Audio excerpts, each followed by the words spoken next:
Sir, I want to take you back to 2010. What did audiences respond to in the first How to Train Your Dragon that made it such a beloved film and international success?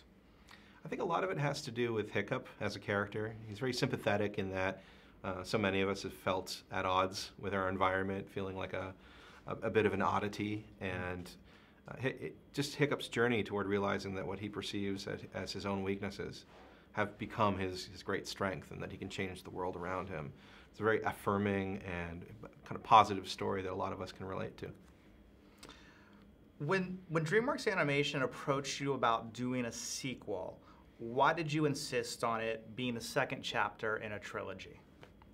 Well, there are so many disappointing sequels out there, and I think oftentimes it's because they don't have a sense of importance to them. There's no necessity to it or integrity to it, and I thought if this is the second act in a three-act story, but it is something that will draw threads from the first film and set up inevitable threads for the third film, then it will feel like one complete story, one that has integrity, that kind of touches the beginning to the end.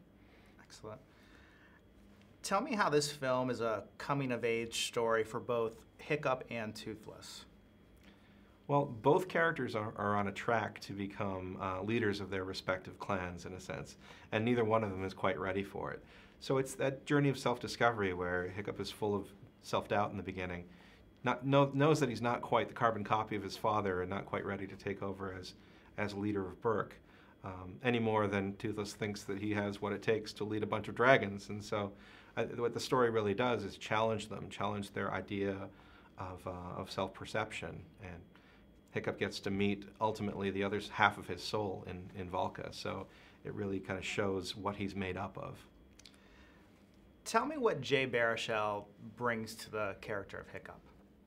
Well, I think Jay Baruchel is Hiccup in so many ways, and he lives and breathes him. We've modeled a lot of Hiccup's behavior upon Jay.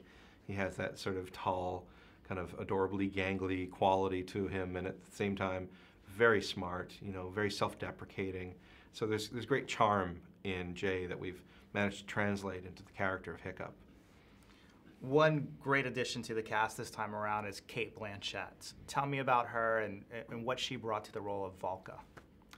Well, when I was beginning to kind of delve into what might have happened to Hiccup's mother, I needed a model in mind, and so I started thinking about Cate Blanchett as the ideal voice for this character, because she's always played, I think, really strong characters that are surprising, that are sympathetic, but also very commanding and authoritative.